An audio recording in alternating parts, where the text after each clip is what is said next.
একদা রাজা সাইদুন শিকার করার উদ্দেশ্যে গভীর জঙ্গল দিয়ে হাঁটছিলেন। চলতে চলতে হঠাৎ তিনি দুটি সাপকে পরস্পরের সাথে লড়াই অবস্থায় দেখতে পেলেন। সাপ দুটির মধ্যে একটি ছিল কালো আর অপরটি ছিল সাদা রঙের, এবং কালো সাপটি বারবার আক্রমণ করে সাদা সাপটিকে আদমরা করে দিচ্ছিল। সাদা সাপটির এই অবস্থা দেখে রাজার মনে দয়ার সঞ্চার হলো, তাই তিনি কালো সাপটিকে তীর নিক্ষেপ করে হত্যা করে ফেললেন। কিন্তু তখনই ঘটে গেল আরেকটি আশ্চর্যজনক ঘটনা। রাজার চোখের সামনে সাদা সাপটি মানুষ হয়ে গেল। এই কাণ্ড দেখে রাজা অত্যন্ত ভয় পেয়ে গেলেন। তখন সে মানুষের রূপ ধারণকারী লোকটি বলল, আপনি ভয় পাবেন না, আমি কোনো মানুষ কিংবা সাপ নই, বরং আমি জিন জাতির একজন। আমরা দুইজন সাপের রূপ নিয়ে জঙ্গলে ঘুরতে এসেছিলাম। আপনি আমার জীবন বাঁচিয়েছেন, তাই আপনার কৃতজ্ঞতা আদায় করতে চাই। এই কথা শুনে রাজা স্বস্তি ফিরে পেলেন এবং জিজ্ঞেস করলেন, আপনার উপর কালো সাপটি আক্রমণ করার কারণ কি? কেন সে আপনাকে হত্যা করতে চেয়েছিল? তখন জিনটি বলল, আসলে আমি জিনদের বাদশা। আমার একটি সুন্দরী কন্যাও রয়েছে, তার নাম হচ্ছে সারাবিল। আমার এক মন্ত্রী আমার সেই মেয়েকে বিয়ে করার জন্য প্রস্তাব দিয়েছিল, কিন্তু আমি তার কাছে বিয়ে দিতে রাজি হইনি। তাই সে আমাকে জঙ্গলে ঘুরতে এনে হঠাৎ আক্রমণ করে হত্যা করতে চেয়েছিল, যাতে আমার মৃত্যুর পর সে আমার সিংহাসনে বসতে পারে এবং আমার মেয়েকে বিয়ে করতে পারে। আমার ভাগ্য ভালো যে আপনি আমাকে মৃত্যুর মুখ থেকে বাঁচিয়েছেন। সব শুনে রাজা খানিকটা চিন্তায় পড়ে গেলেন, কারণ জিন জাতির মধ্যেও রাজা আছে এবং রাজত্ব নিয়ে চক্রান্ত আছে। সবকিছুই যেন তার কাছে অবিশ্বাস্য মনে হচ্ছিল। তখন জিনটি আবারও বলল, আপনি আমার জীবন বাঁচিয়েছেন, তাই আমি আপনাকে উপহার দিতে চাই। বলুন আপনি কি চান? আপনি যা চাইবেন আপনাকে তাই দেওয়া হবে। তখন রাজা বললেন, এটা সম্ভব না, কারণ আমিও একজন রাজা, আমার ধন সম্পদের কোনো অভাব নেই। তাছাড়া একজন রাজার চাওয়া পূরণ করা এত সহজ ব্যাপার নয়। তখন জিনটি বলল, আপনি একবার চেয়েই দেখুন আমি আপনার চাওয়া পূরণ করতে পারি কিনা। আমি ওয়াদা করছি যে আপনি যা চাইবেন তাই আপনাকে দেওয়া হবে। তখন সুযোগ বুঝে রাজা বলল, আমার আপনার ধন সম্পদের দরকার নেই, আমি চাই যে আপনার আদরের মেয়েকে আমার সাথে বিয়ে দিয়ে দিন। এটা শুনে বেচারা জিন হতভম্ব হয়ে গেল, কিন্তু তার কিছুই করার নেই, কারণ সে ওয়াদা করেছিল যে যা চাইবে তাই পূরণ করা হবে। তাই সে রাজাকে বলল, ঠিক আছে, যেহেতু ওয়াদা করে ফেলেছি তাই আপনার চাওয়া অবশ্যই পূরণ করব। তবে একটা শর্ত আছে, আমার মেয়ে যেহেতু আপনার মতো মানুষ নয়, তাই তার চালচলন কাজকর্ম সবকিছুতেই ভিন্নতা থাকবে, যেগুলো আপনার পছন্দ নাও হতে পারে। কিন্তু পছন্দ না হলেও আপনি তার কাছে কারণ জিজ্ঞাসা করতে পারবেন না। যদি কারণ জানতে চান তাহলে আমার মেয়ে আপনার সংসার ছেড়ে চলে আসবে, তখন কোনো সুপারিশ চলবে না। এই কথা শুনে রাজা বললেন, আপনি চিন্তা করবেন না, আমার প্রচুর ধন সম্পদ রয়েছে। আপনার মেয়ে উল্টাপাল্টা কিছু করলেও আমার কোনো সমস্যা হবে না। অতঃপর রাজা জিনের মেয়েকে বিয়ে করে রাজপ্রাসাদে নিয়ে আসলেন। পরীর সাথে সংসার ভালোই চলছিল। কিছুদিন পর তাদের একটি পুত্র সন্তানের জন্ম হয়। রাজাও পুত্র সন্তান পেয়ে সীমাহীন খুশি হন। কিছুদিন পর রাজা তার স্ত্রী এবং পুত্রকে নিয়ে জঙ্গলের পাশ দিয়ে কোথাও যাচ্ছিলেন। হঠাৎ জঙ্গল থেকে একটি কালো বাঘ বেরিয়ে আসে। তখন রাজার স্ত্রী স্বেচ্ছায় শিশুপুত্রকে বাঘের মুখে দিয়ে দেয়। ফেলে বাঘ রাজার পুত্রকে নিয়ে জঙ্গলের ভিতরে চলে যায়। এই দৃশ্য দেখে রাজা রেগে আগুন হয়ে গেলেন। একমাত্র আদরের পুত্রকে বাঘের মুখে দেওয়া তিনি কোনোভাবেই মেনে নিতে পারছিলেন না, কিন্তু স্ত্রীকে কিছু বললেই সংসার ছেড়ে চলে যাবে, তাই তিনি কোনো মতে বিষয়টি হজম করে নিলেন। অতঃপর কিছুদিন পর আবার একটি কন্যা সন্তান জন্মগ্রহণ করে। কন্যা সন্তান পেয়ে রাজা আবারও সীমাহীন খুশি ছিলেন, কিন্তু কিছুদিন না যেতেই সে খুশি আবারও সুখে পরিণত হয়। একদিন রাতের বেলা রাজা ঘুম থেকে জাগ্রত হয়ে দেখলেন যে স্ত্রী এবং সন্তান বিছানায় নেই। তিনি খুঁজতে খুঁজতে পাশের রুমে গিয়ে হতভম্ব হয়ে গেলেন। তিনি দেখলেন তার স্ত্রী আগুন জ্বালিয়ে তার কন্যাকে সে আগুনে ধরে রেখেছে। চোখের সামনে মেয়েটি পুড়ে ছাই হয়ে যায়। এই দৃশ্য দেখে রাজা প্রচন্ড রেগে গেলেন, কিন্তু এবারও কিছু বলতে পারলেন না, কারণ কিছু বললে স্ত্রী তাকে ছেড়ে চলে যাবে। তাই রাজা আবারও সবর করে নিলেন। কিছুদিন পর রাজার সৈন্যবাহিনীরা শত্রুদের মোকাবেলা করতে ময়দানে অবতরণ করে। অতঃপর যখন রাত হলো তখন রাজার স্ত্রী সেখানে গিয়ে সৈন্যদের খাওয়ার জন্য মজুদ করা পানি মাটিতে ঢেলে দেয়। অতঃপর চুপচাপ সেখান থেকে চলে আসে। কিন্তু এই দৃশ্যটি একজন দেখে ফেলে। তাই পরের দিন রাজার কাছে গিয়ে লোকটি বলল, মহারাজ, আপনি তো আপনার শত্রু নিজের ঘরেই লালন পালন করছেন। আপনার স্ত্রী রাতের বেলা সৈন্যদের মজুদ করা পানি মাটিতে ফেলে দিয়ে এসেছে। এর দ্বারা আপনার সৈন্যদের পরাজিত করে আমাকে অপদস্থ করা ছাড়া আর কি উদ্দেশ্য থাকতে পারে? এই খবর শুনে রাজা প্রচন্ড ক্ষেপে গেলেন অতঃপর তার স্ত্রীকে রাজদরবারে ডেকে এনে জিজ্ঞেস করলেন, তুমি কি চাও? তোমার কর্মকাণ্ড বহুদিন যাবৎ সহ্য করে এসেছি, এখন আর নয়। তুমি কি কারণে রাতের বেলা চুপিসারে সৈন্যদের পানি ফেলে দিলে? তুমি কি এটাই চাইতে যে সৈন্যরা পিপাসার্ত হয়ে যুদ্ধে হেরে যাক? তখন রাজার স্ত্রী বলল, আপনি আমার কর্মকাণ্ডের কারণ জিজ্ঞাসা করেছেন, সুতরাং আপনার সাথে আমার সংসার এই পর্যন্তই। তবে আমি যাওয়ার আগে আমার সমস্ত কর্মকাণ্ডের ব্যাখ্যা দিয়ে যাব, যাতে আমার প্রতি আপনার কোনো খারাপ ধারণা না থাকে। তখন রাজা বললেন, ঠিক আছে, তাহলে তাই করো। অতঃপর স্ত্রী বলল, আমি আপনার পুত্রকে বাঘের মুখে দিয়েছিলাম। আসলে সে কোনো বাঘ ছিল না, সে ছিল আমার ছোট ভাই। আমার বাবা মা তাদের নাতিকে দেখতে চেয়েছিলেন, তাই তারা আমার ছোট ভাইকে পাঠিয়েছিল। সে বাঘের রূপে এসেছিল এবং আপনার পুত্রকে আমার বাবা মায়ের কাছে নিয়ে গিয়েছিল। কিন্তু দুর্ভাগ্য, আপনার পুত্র সেখানে যাওয়ার পর অসুস্থ হয়ে মৃত্যুবরণ করে। আর দ্বিতীয় বিষয় হলো, আমি আপনার মেয়েকে আগুন দ্বারা জ্বালিয়ে দিয়েছিলাম। আসলে এটি আমার মা বাবার কাছে পাঠানোর একটি পদ্ধতি ছিল। মূলত আপনার মেয়েকে পুড়িয়ে ফেলা হয়নি, সে এখনো আমার মা বাবার কাছে নিরাপদে আছে। এমনকি সে অনেকটা বড় হয়ে গিয়েছে, তাকে অবশ্যই আপনার কাছে ফিরিয়ে এনে দিয়ে যাব। আর তৃতীয় বিষয় হলো, আমি আপনার সৈন্যদের পানি ফেলে দিয়েছি। আসলে এর দ্বারা আপনার ক্ষতি নয়, বরং উপকার করতে চেয়েছি। আপনার সৈন্যদের মধ্যে এমন একজন আছে যে আপনার শত্রুর কাছে বিক্রি হয়ে গিয়েছে। সে আপনার শত্রুর পরিকল্পনা অনুযায়ী সৈন্যদের পানিতে বিষ মিশিয়েছিল, যাতে সমস্ত সৈন্যরা সে পানি পান করে মারা যায়। তাই আমি গোপনে সে পানি ফেলে দিয়েছি, যাতে আপনার সৈন্যদের কোনো ক্ষতি না হয়। এসব শুনে রাজা হতভম্ব হয়ে গেলেন, কিন্তু তার আর কিছুই করার ছিল না। চুক্তি অনুযায়ী তার স্ত্রী তাকে ছেড়ে চলেই যাবে। অতঃপর স্ত্রী সারাবিল রাজার কন্যাকে এনে ফিরিয়ে দিল এবং চিরকালের জন্য সেখান থেকে চলে গেল এবং কন্যাটি তার বাবার কাছেই থেকে গেল। অতঃপর সে রাজা যখন ইন্তেকাল করল, তখন সকলের সিদ্ধান্ত অনুযায়ী সে কন্যাটি বাবার রাজ সিংহাসনে বসে যান, যাকে আমরা রানী বিলকিস নামে খুব ভালোভাবেই চিনি। এদিকে হযরত সুলাইমান আলাইহিসসালাম নবী এবং বাদশাহ হিসেবে অভিভূত হয়েছিলেন, যার রাজত্ব মানব দানব পশু পাখি এমনকি বায়ুমণ্ডলের উপরও বিদ্যমান ছিল। একদিন নবী সুলাইমান আলাইহিসসালাম পাখিদের সাথে একটা মিটিং করেছিলেন, কিন্তু এদের মধ্যে তার প্রিয় পাখি হুদুদ উপস্থিত ছিল না। তখন হযরত সুলাইমান আলাইহিসসালাম জিজ্ঞাসা করলেন, হুদুদ কোথায়? তখন লোকেরা বলল, হে আল্লাহর নবী, আমরা জানি না হুদুদ কোথায় গিয়েছে, আমাদের কাছে তার কোনো সংবাদ নেই। তখন সুলাইমান আলাইহিসসালাম বললেন, হুদুদ হয়তো আমার কাছ থেকে পালিয়ে গিয়েছে, নয়তো সে আমার অবাধ্য হয়েছে। আমার প্রয়োজনের সময় এখন সে অনুপস্থিত, হয়তো সে এই অনুপস্থিতির উপযুক্ত কোনো জবাব প্রদান করবে, নয়তো আমি তাকে জবাই করে ফেলবো অথবা তাকে কঠিন শাস্তি প্রদান করব।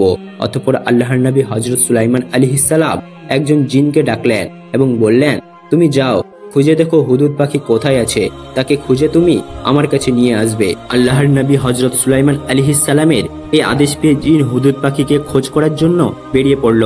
প্রতিমধ্যে তার সাথে হুদুদের দেখা হয়ে গেল।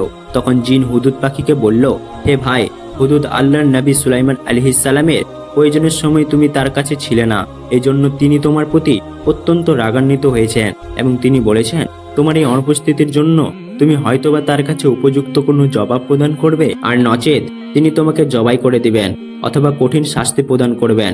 তখন হুদুদ বলল, তুমি এজন্য কোনো চিন্তা করো না, আমি সুলাইমান আলাইহিসসালামের কাছে একটি বড় সুসংবাদ নিয়ে যাচ্ছি। সে সুসংবাদটি শুনলে তিনি আর আমাকে কোনো রকম শাস্তি দিবেন না। তখন জিন বলল, কি সেই সুসংবাদ, আমাকে বলো শুনি। তখন হুদুদ বলল, আমি এখানে তোমার কাছে বলতে চাচ্ছি না, আমি আল্লাহর নবী হযরত সুলাইমান আলাইহিসসালামের কাছে গিয়ে সকল ঘটনা খুলে বলবো। অতঃপর হুদুদ সুলাইমান আলাইহিসসালামের কাছে উপস্থিত হয়ে তাকে সালাম করলো।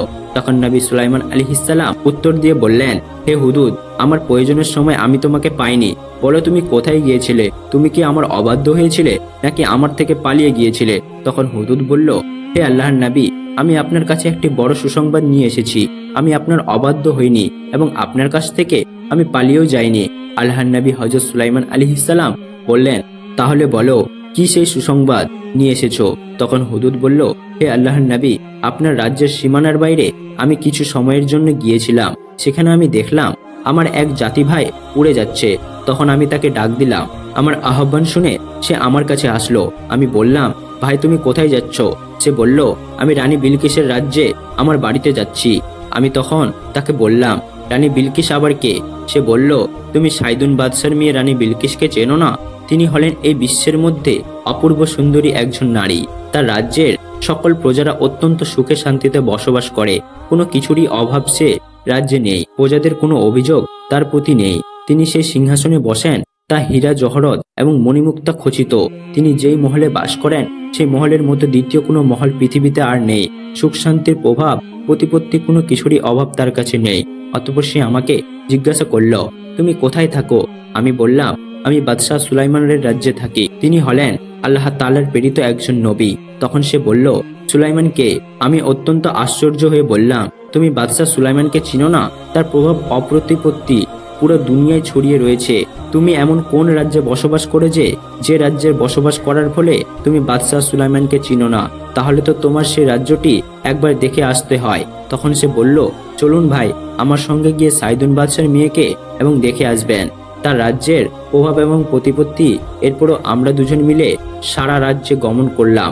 রাজমহলে প্রবেশ করে আমি দেখলাম রানী বিলকিস একটি সিংহাসনে বসে রয়েছেন এবং অসংখ্য দাসদাসী তার খেদমতে নিয়োজিত রয়েছেন। তিনি হলেন ভুবন মোহিনী সৌন্দর্য অধিকারিণী। তার এই রূপ সৌন্দর্য ও প্রভাব প্রতিপত্তি দেখে আমার মনে আশা জাগলো যে এই নারীকে আল্লাহর নবী সুলাইমান আলাইহিস সালামের স্ত্রী করা প্রয়োজন। সারা রাজ্যে রানীর সে অবস্থাগুলি পর্যবেক্ষণ করার জন্যই আপনার কাছে উপস্থিত হতে আমার কিছুটা দেরি হয়ে গেছে। তখন নবী সুলাইমান আলাইহিস সালাম বললেন, তুমি যা বলেছ এগুলো কি সত্য কথা? তখন হুদুদ বলল, হে আল্লাহর নবী, আমি যা বলেছি এর প্রত্যেকটি অক্ষর সত্য, এর মধ্যে কোনো মিথ্যা কথা নেই। তখন সুলাইমান আলাইহিস সালাম বললেন, তোমার কথা যদি সত্যি হয়ে থাকে তাহলে আমি তোমাকে একটি পুরস্কার দান করব। আল্লাহর দরবারে আমি তোমার জন্য দোয়া করব যাতে তোমার বংশানুক্রমে আল্লাহ রাব্বুল আলামিন একটি চিহ্ন দিয়ে দেন। কথিত আছে যে সুলাইমান আলাইহিস সালামের দোয়ার বরকতেই হুদুদ পাখির মাথার উপরে যে মুকুটের মতো অংশটি দেখা যায় সে অংশটি তৈরি হয়েছিল। অতঃপর হুদুদ বলল, আমি তাদের মাঝে অনেকগুলো ভালো গুণ দেখেছি, কিন্তু এর মধ্যে একটি অত্যন্ত চরম খারাপ গুণ আমি দেখে এসেছি। তখন সুলাইমান আলাইহিস সালাম বললেন, কি সেই খারাপ গুণ? তখন হুদুদ বলল, হে আল্লাহর নবী, তারা আল্লাহ তাআলার ইবাদত করার পরিবর্তে সূর্যের পূজা করে। এখনো তাদের নিকট আল্লাহ তাআলার একাত্মবাদ এবং তাওহীদের দাওয়াতকেও পৌঁছে দেয়নি। তাই শয়তান তাদের পথ প্রদর্শক রূপে কাজ করছে। নবী সুলাইমান আলাইহিস সালাম যখন জানতে পারলেন যে রানী বিলকিস এবং তার সম্প্রদায়ের তাওহীদের পরিবর্তে সূর্যের পূজা করে, তখন তিনি বললেন, এটা কোনোভাবে হতে দেওয়া যায় না।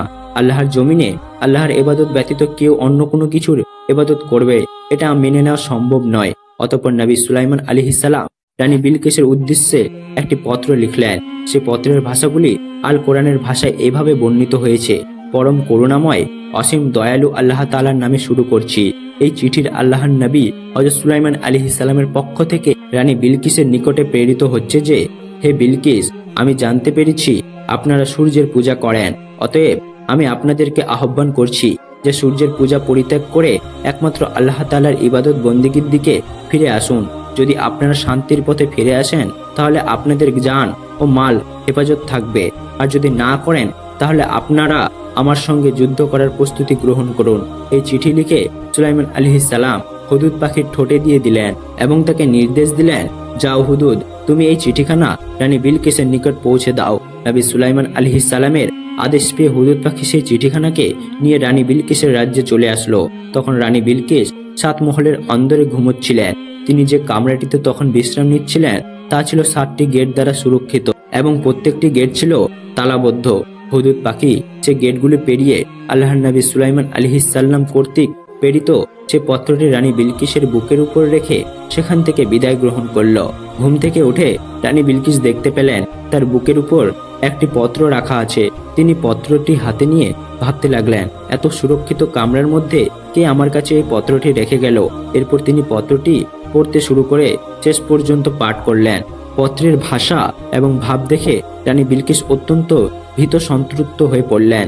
অতঃপর জরুরি ভিত্তিতে তিনি তার সকল সভাসদ বৃন্দকে ডাকলেন। তিনি তাদেরকে বললেন, মহামান্য সভাসদ বৃন্দরা, আমি ঘুমিয়েছিলাম। ঘুম থেকে জেগে আমি দেখতে পেলাম আমার বুকের উপর একটি পত্র কে যেন রেখে গিয়েছে।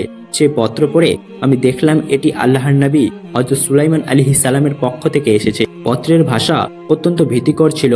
তিনি আমাদেরকে সূর্যের পূজা পরিত্যাগ করে এক আল্লাহ তাআলার ইবাদত বন্দেগীর দিকে আহ্বান করেছেন এবং তিনি আরো বলেছেন, আমরা যদি সূর্যের পূজা পরিত্যাগ না করি তাহলে তিনি আমাদের সঙ্গে যুদ্ধ করবেন। এখন আপনারাই আমাকে পরামর্শ দিন, এমতো অবস্থায় আমি কি করতে পারি? তখন সভাসদ বৃন্দের মধ্যে থেকে একজন বলল, হে রানী সাহেবা, আমরা তার সঙ্গে যুদ্ধের জন্য প্রস্তুতি গ্রহণ করতে থাকি। তখন অপর একজন বলল, আমি শুনেছি বাদশাহ সুলাইমান যেই রাজ্যে প্রবেশ করেন তিনি সেই রাজ্যের ধ্বংসযজ্ঞ চালান। সে লোকটি আরো বলল, আমি জানি তার অনেক সামরিক শক্তি রয়েছে, জিন দেও, দানব, এমনকি বাতাসও তার কথা শ্রবণ করে। এমতো অবস্থায় আমরা তার সঙ্গে যুদ্ধ করে কোনোভাবেই পেরে উঠব না। অতএব তার সঙ্গে যুদ্ধ করার সিদ্ধান্ত আমার মনে হয় বোকামি হবে। অতঃপর সকলের পরামর্শ পেয়ে রানী বিলকিস বলল, তাহলে আগে পরীক্ষা করে দেখা উচিত তিনি আল্লাহর নবী কিনা। যদি তিনি আল্লাহর নবী হয়ে থাকেন তাহলে কোনোদিনও আমার তার সঙ্গে যুদ্ধ করতে পারবো না। আর যদি তিনি একজন সাম্রাজ্য বিস্তারকারী সম্রাট হয়ে থাকেন তাহলে অবশ্যই আমরা তার সঙ্গে যুদ্ধ করব। আমরা পরীক্ষা করার জন্য সুলাইমান আলাইহিস সালামের কাছে ধন সম্পদ পাঠাবো। যদি বাদশাহ সুলাইমান এই উপঢৌকনগুলি গ্রহণ করেন তাহলে বোঝা যাবে তিনি একজন সম্রাট এবং তিনি সম্পদ ও দুনিয়াদাবী। আর যদি তিনি এই উপঢৌকনগুলি গ্রহণ না করে ফেরত পাঠিয়ে দেন তাহলে বোঝা যাবে তিনি সত্যি আল্লাহর নবী এবং দুনিয়ার ধন সম্পদের প্রতি তার কোনো লোভ ভরসা সেই। অতঃপর রানী বিলকিস সুলাইমান আলাইহিস সালামের কাছে একজন কাশের মাধ্যমে কিছু স্বর্ণরূপা এবং হীরা জহুর উপঢৌকন স্বরূপ প্রেরণ করলেন। নবী সুলাইমান আলাইহিস সালাম এই সকল উপহার দেখে বললেন, হে রানী বিলকিসের বাহক, তুমি কি মনে করেছো যে আমি দুনিয়ার ধন সম্পদের লোভী? আমি তোমাদের ধন সম্পদ চাই না, এর চাইতেও আল্লাহ রাব্বুল আলামিন আমাকে অধিক দান করেছেন। তুমি এগুলি নিয়ে ফিরে যাও এবং তোমার রানীকে গিয়ে সংবাদ দাও, যদি তিনি এবং তার প্রজাবৃন্দ সূর্যের পূজা পরিত্যাগ করে আল্লাহ তাআলার ইবাদতের দিকে ফিরে আসেন তাহলে তিনি তার এবং তার প্রজাদের সওয়াব পাবেন। আর যদি তিনি এটা না করেন এবং সূর্যের পূজাতে অটল থাকেন তাহলে তুমি তোমাদের রানীকে গিয়ে বলো সে যেন আমার সঙ্গে যুদ্ধ করার জন্য প্রস্তুত থাকে। নবী সুলাইমান আলাইহিস সালামের কথা শুনে রানী বিলকিসের কাছে বাহক ফিরে আসলো এবং তাকে বলল, রানী সাহেবা, আমি আল্লাহর নবী সুলাইমান আলাইহিস সালামের দরবারের শান শৌকত দেখে আসলাম। তিনি অনেক প্রভাব প্রতিপত্তিশালী একজন সম্রাট, জিন দেও, দানব, এমনকি বাতাসও তার কথা শ্রবণ করে। আর আপনি তার কাছে যে উপঢৌকনগুলি প্রেরণ করেছিলেন এগুলি তিনি গ্রহণ করেননি। তিনি আপনাকে বলেছেন আল্লাহ তাআলার ইবাদতের দিকে ফিরে আসতে এবং সূর্যের পূজা পরিত্যাগ করতে। যদি আপনি এটা না করেন তাহলে তিনি আপনাকে যুদ্ধের জন্য প্রস্তুত থাকতে বলেছেন। কাশের কাছ থেকে এই সংবাদ পাওয়ার পর রানী বিলকিস জরুরি ভিত্তিতে আবার বৈঠক ডাকলেন। বৈঠক তিনি সভাসদ বৃন্দদের বললেন, হে সভাসদেরা, আমরা বাদশাহ সুলাইমানের কাছে যে উপঢৌকনগুলি প্রেরণ করেছিলাম তিনি তা গ্রহণ করেননি এবং তিনি তার পূর্বের কথায় অটল রয়েছেন। তিনি আমাদের কাছে সংবাদ পাঠিয়েছেন আমরা যেন সূর্যের পূজা পরিত্যাগ করি এবং এক আল্লাহর ইবাদত করি, না হলে তিনি আমাদের সঙ্গে যুদ্ধ করবেন।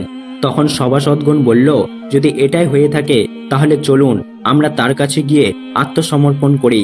অতঃপর পরামর্শ অনুযায়ী রানী বিলকিস আল্লাহর নবী হযরত সুলাইমান আলাইহিস সালামের কাছে আত্মসমর্পণ করার জন্য রওনা হলেন। তিনি তার রাজ্য থেকে রওনা করার সঙ্গে সঙ্গে বাতাস আল্লাহর নবী সুলাইমান আলাইহিস সালাম এর কাছে এই সংবাদ পৌঁছে দিলেন।